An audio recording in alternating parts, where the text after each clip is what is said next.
Assalamualaikum warahmatullahi wabarakatuh. Hai semuanya, sebelumnya perkenalkan nama saya Mona Lisa Desera. Saya berasal dari Poltekkes Kemenkes Bengkulu jurusan Keperawatan.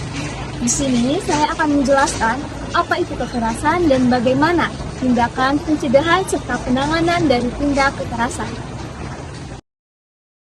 Seperti yang kita ketahui, tindakan kekerasan merupakan tindakan fisik baik verbal maupun non-verbal, psikologis, dan tindakan seksual serta tindakan lainnya yang dapat merugikan korban baik secara psikis maupun psikologis. Adapun bentuk-bentuk kekerasan yang pertama yaitu kekerasan fisik. Kekerasan fisik ini bisa seperti memukul, menendang, ataupun mendorong. Lalu adapun kekerasan verbal. Kekerasan verbal ini mencakup menghina orang, mengancam, membentak, atau mempermalukan seseorang. Yang ketiga yaitu ada tindak kekerasan psikologis. Tindak kekerasan psikologis ini seperti mengintimidasi, mengucilkan, atau mengontrol perilaku korban secara emosional. Dan yang keempat yaitu ada kekerasan seksual. Kekerasan seksual ini segala bentuk tindakan yang berhubungan dengan kekerasan yang berhubungan dengan seksual dan tidak disetujui oleh korban. Yang kelima ada kekerasan simbolik. Kekerasan simbolik ini yaitu adalah kekerasan yang menggunakan status, kekuasaan, atau posisi untuk menekan atau merendahkan pihak lain. Lalu yang terakhir yaitu ada kekerasan melalui media sosial atau media maya, seperti cyberbullying. Dampak kekerasan ini tidak hanya merugikan untuk korban, namun juga ada beberapa pihak yang dirugikan. Yang pertama yaitu bagi korban mendapatkan trauma psikologis, penurunan prestasi akademik, serta menarik diri dari lingkungan sosial. Yang kedua yaitu ada bagi pelaku, sanksi akademik atau hukuman, dan pencabutan hak mahasiswa. Dan yang terakhir yaitu ada bagi institusi, rusaknya citra kampus serta menurunnya kepercayaan publik terhadap kampus.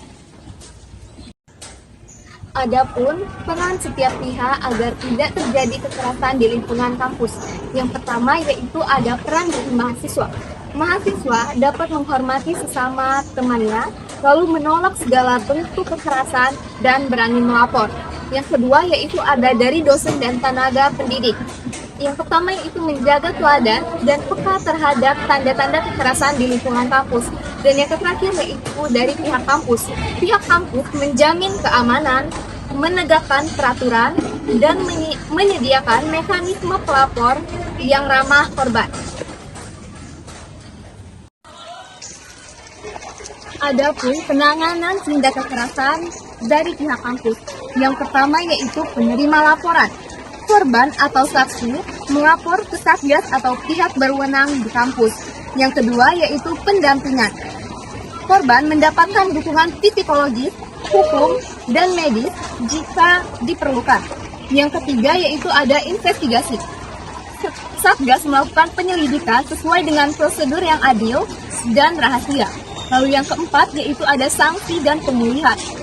Pemberian sanksi bagi pelaku dan pemulihan bagi korban melalui konseling dan dukungan sosial.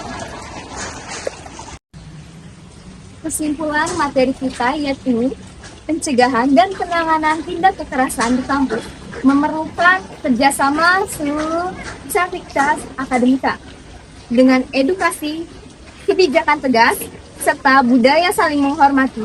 Kampus dapat menjadi ruang yang aman, inklusif, dan mendukung pengembangan diri setiap individu. Di Indonesia sendiri sudah ada beberapa hukum yang mengatur mengenai tindak kekerasan.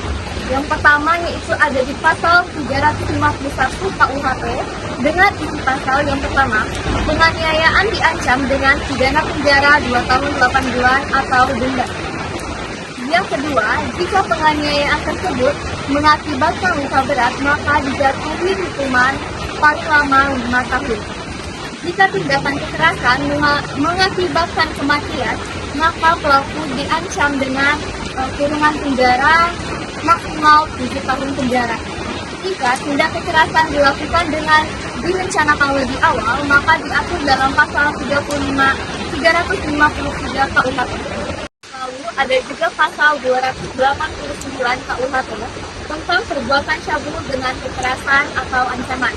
Dengan isi pasal, barang siapa dengan kekerasan atau ancaman kekerasan memaksa seseorang atau melakukan dan membiarkan melakukan perbuatan cabul, maka diancam dengan penjara maksimal kurungan 9 tahun.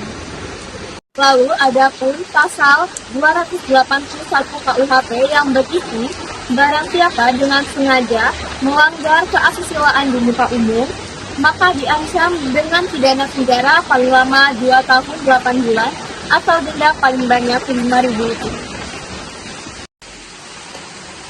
Baik, sekian penjelasan materi kita. Jika ada salah kata, saya mohon maaf.